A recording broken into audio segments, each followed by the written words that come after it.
Hey y'all, this is Kim from Honey Bear Studio, home of the sweetest in the hoop embroidery designs.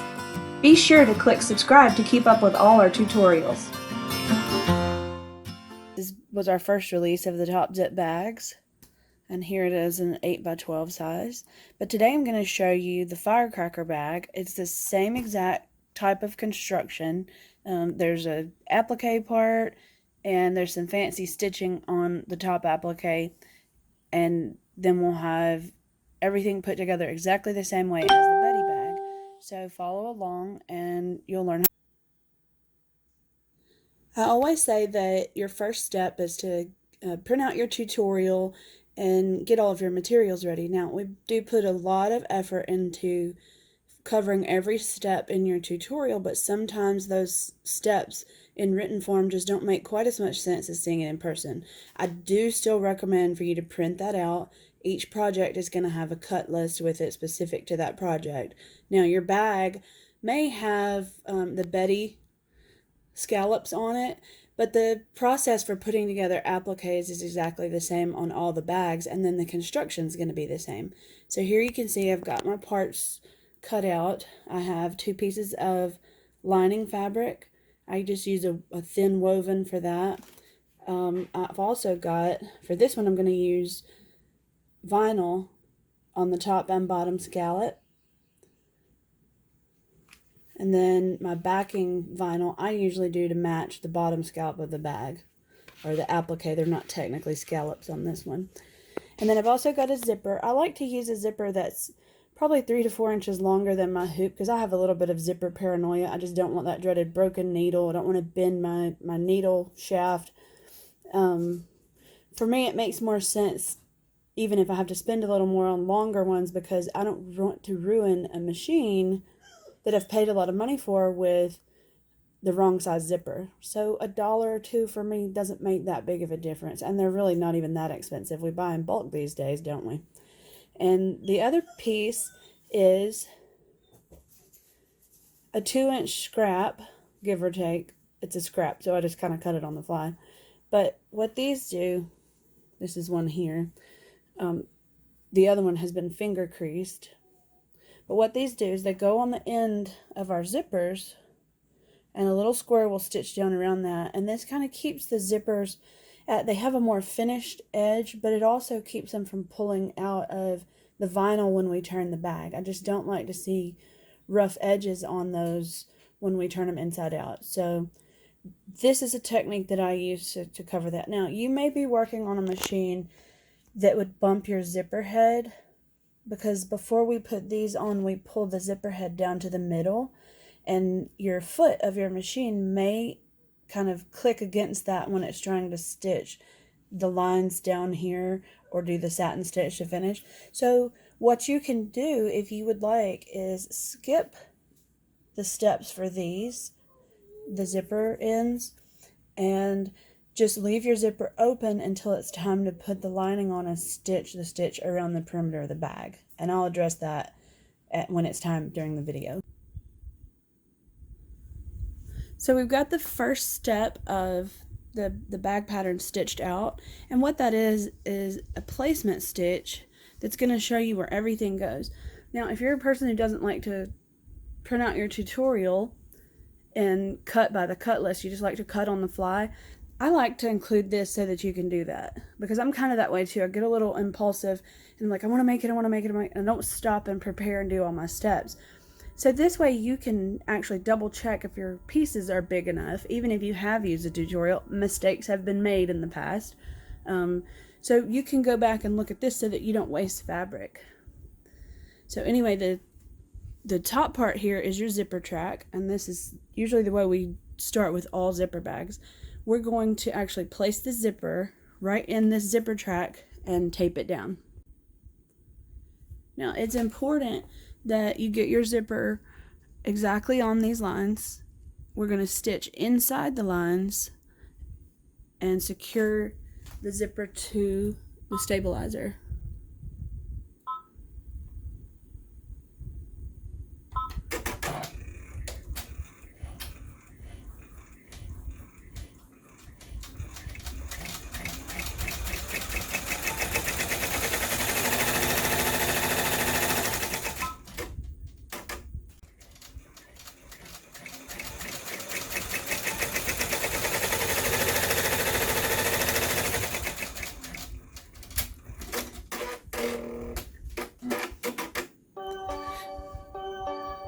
So we've actually got our zipper tacked down now, and this is the part where we're going to do those zipper stops.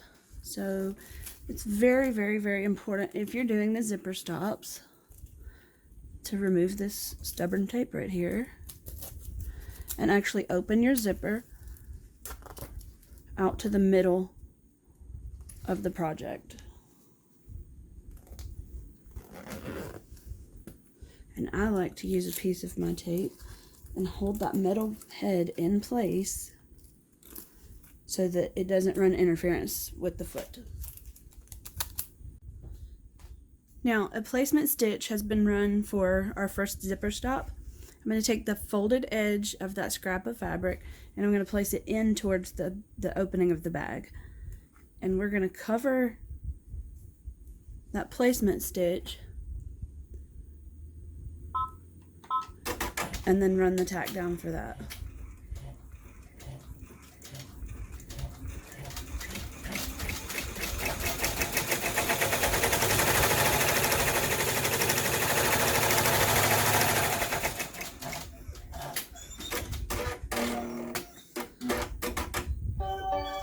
Now you'll repeat this step exactly as this one on the other.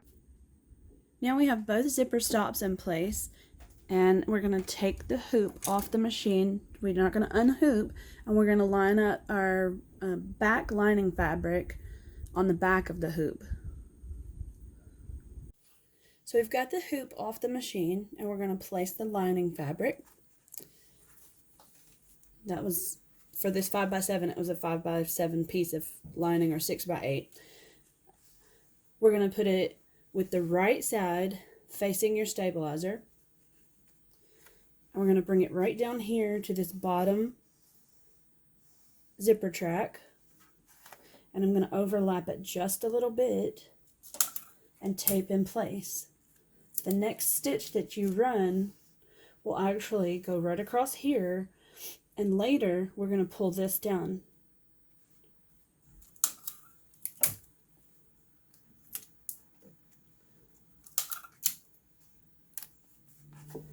Now, in order to keep this from flopping back into our stitch path, I'm going to turn the hoop over, and you can clip or do whatever doesn't interfere with your machine stitching. I like to just tape right there to the hoop.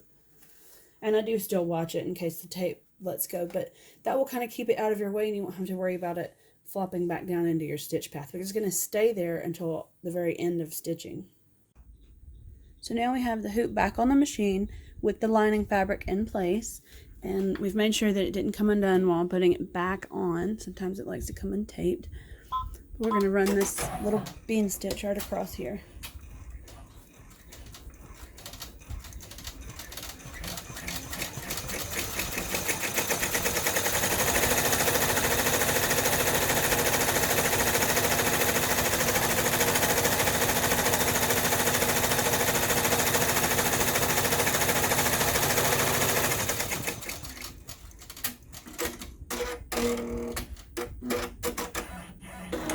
Your lining is now secured to the back, and we're going to run placement stitch for our first applique piece.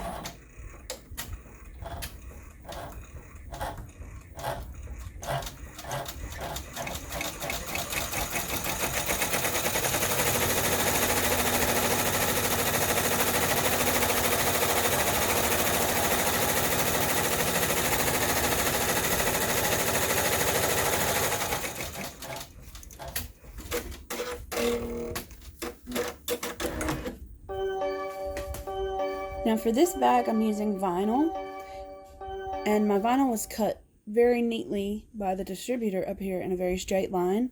I'm going to use that to line up right next to my zipper. And then we can go ahead. So here you can see where I've got the straight line, the straight edge right up next to the zipper. It's not going to stitch up there, but I do want a little bit left over. So back on the machine, and we'll do our tack down.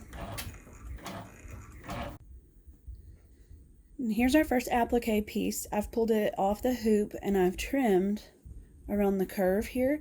But if you'll notice, I did not trim the edges. On all of this style of bag, I want you to leave these edges so that this gets caught in your seam allowance. Otherwise, you risk your vinyl pulling away because there's not a satin stitch here. We're only going to satin stitch here for decorative purpose. So always, always leave the edge and the bottom and up here at the top of the zipper. Now, your next piece, which is the last applique, and it does this on the Betty bag as well, there's not a placement stitch for the bottom applique because you can clearly see where that's going to go. You've got a placement stitch here. So the very next step will be your tack down. If you forget this and you move along and you use it as a placement stitch, simply back your machine up to the beginning of that stitch again and run it for your tack down. No big deal.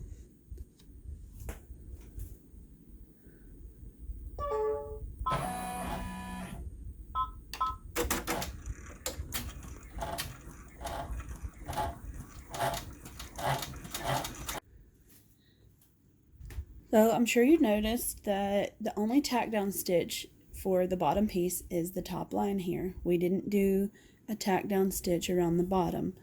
There's a reason for that. My instinct when I'm cutting is to cut where all the lines are. Again, I don't want you to do that, so I omitted it from the bottom.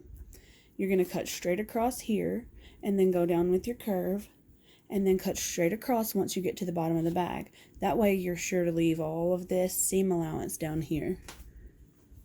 Now we'll move on to the decorative stitching.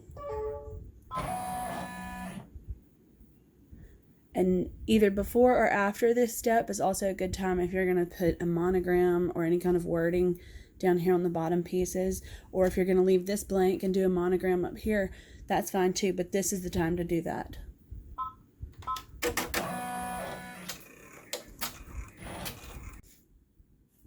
So all of our decorative stitching is done now, and we're going to run the satin stitches. And this will be the last step before we start to move the lining and get your zipper in place if you haven't already done that.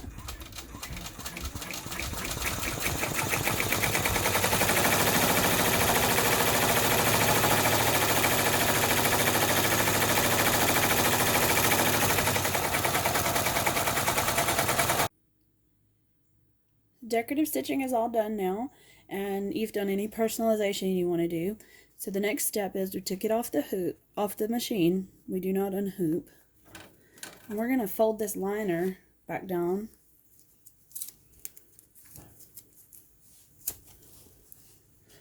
It was up here, and now we're just going to fold it straight down. Make sure to get that tape out so it goes all the way. And you're going to kind of pull it. You don't have to be super tight, but you do want it to be straight and have a little tension on it. We're going to tape that in place, and then we'll put it back on the machine and tack it into place all the way around. So the hoop is back on the machine and your liner is taped into place, and we're going to run a tack down to keep it there while we do the front and the back vinyl.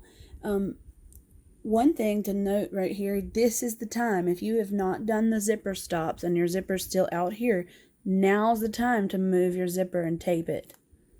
That way you'll be able to get into your bag when we're finished sewing it.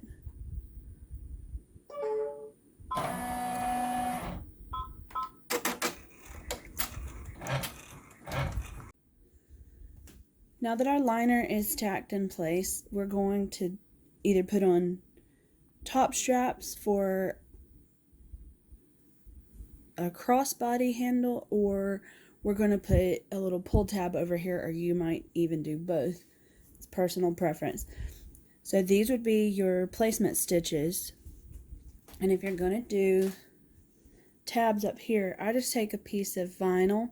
You can use fold over elastic, or you can use some pre-made stitched out on woven fabric that's been lined. You're going to want to put these right up here in the path that's been stitched out for you. I would usually tape right here, and the next step will be to run the tack downs for these. You're going to do both in the same step. I prefer the side zip, the little pull tab on the side, so I'm going to skip ahead And I'm going to run that step for you.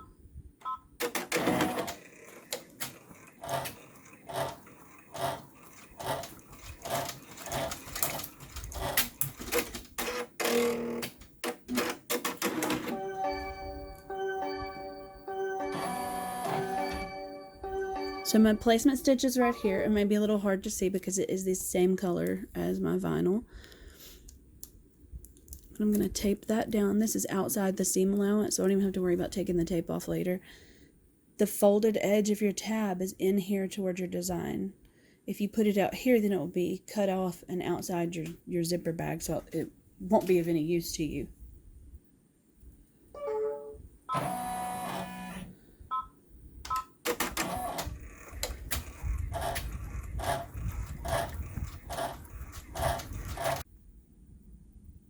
Okay, our next step is going to be to put the back vinyl on. So this is the piece I have pre-cut. You're going to put that on top of the hoop, and you're going to be sure to cover all of your stitching and leave on here for probably a little over 1/4 of an inch seam allowance. I just cut mine big enough to kind of fill up the hoop. You may be a little more thrifty than I am. But we're going to run that stitch all the way around.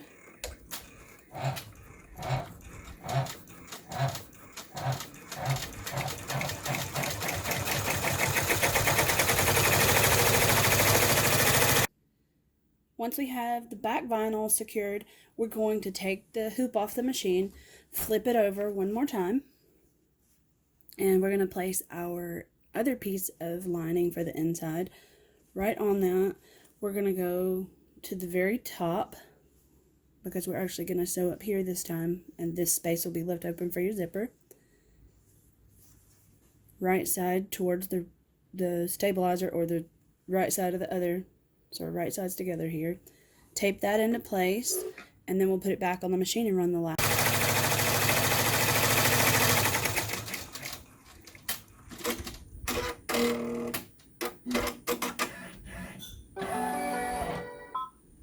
Okay, so that's our last step on the machine. The lining has now been sewn into place, and if you'll notice, there's a spot here where that did not sew, and that is for our turning hole.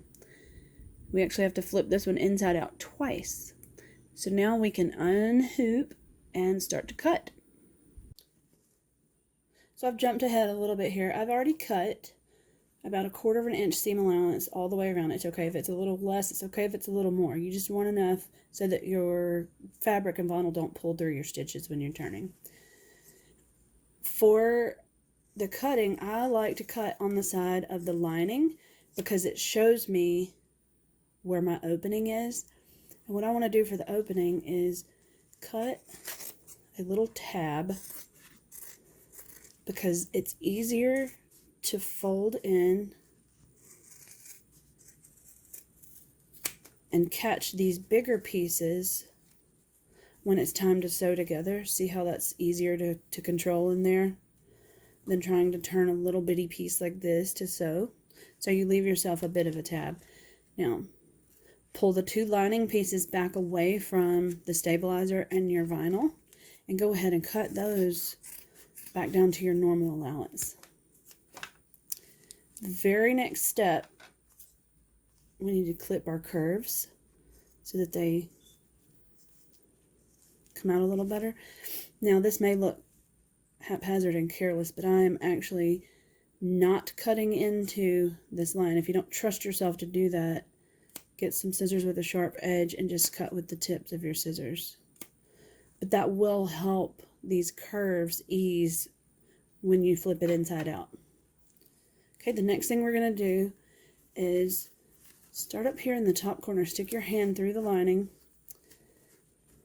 and I like to really push. Sometimes your vinyl makes it a little bit more difficult. That's why I like to start with the top corner furthest away. And here's my other corner. I'm going to grab that, push with my hand all the way through. And then you can use a special tool to flip these out and really round out your corners. And yes, I do straighten on the corners, even on the lining part.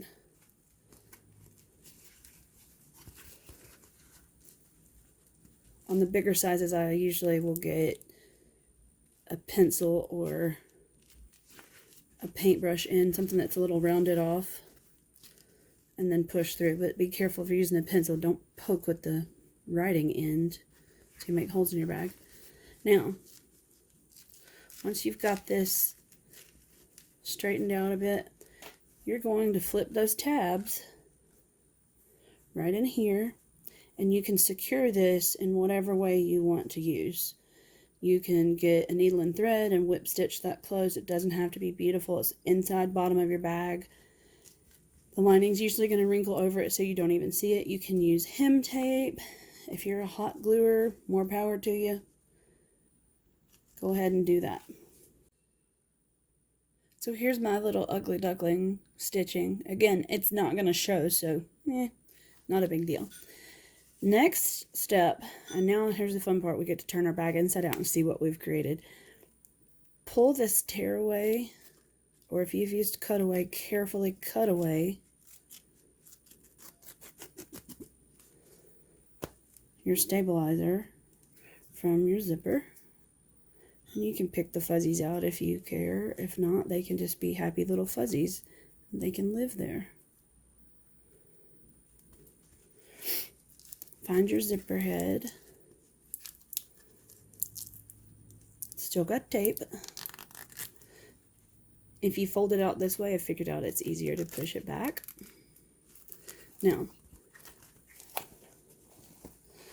same way as before, my hand's going in here, I'm reaching for the top corner, pushing that top corner through, and then I'm going to grab the other one, push that top corner through the zipper,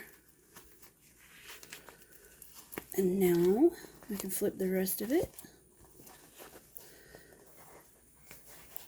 You can use your tool in the corner, or your fingers if you can reach and you have the strength to push. Flip the zipper all the way over. Now see, there's not very much of our zipper stop showing, but it does keep your zipper end clean right there. And if you haven't used those, it's okay too, because most zipper bags don't have those.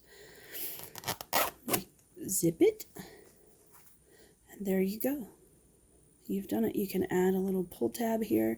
These are also really cute, made with fabric on the top and vinyl on the bottom, or you can do a full fabric bag. Now when I do that, I like to use felt, just plain craft felt, and it doesn't matter which color, but you get it in sheets. It's really thin kind, and I just like to fold my fabric over the top of that for this top part right here. And I will show you that because that's something that we address in the tutorial. If you're using fabric and a felt or fleece or actual batting, we usually fold the top of the fabric for that top line right over your felt, like this. And you can finger crease it, or if you trust your felt with the iron, you can go over and press this down. I usually just finger crease. But when we get to the part where we lay down this top piece of vinyl, I like to put that folded edge right up on the top. It makes a really nice finished edge up there. It's a little bit puffy.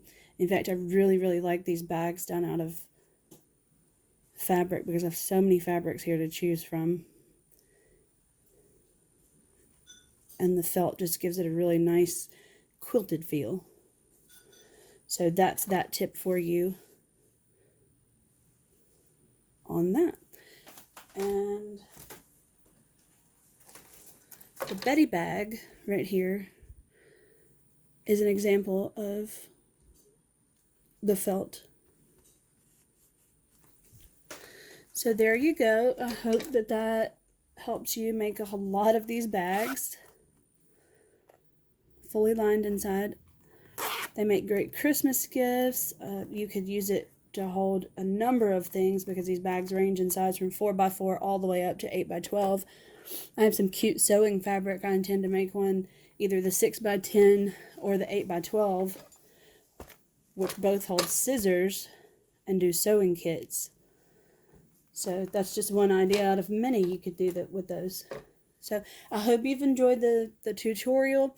If you need to pick up some patterns, the website is honeybearstudio.com. As always, check our Facebook group because we've usually got a coupon or a buy one get one or some special treat for you going on all the time. So that's all for now, and tune back in and we'll make something else fun.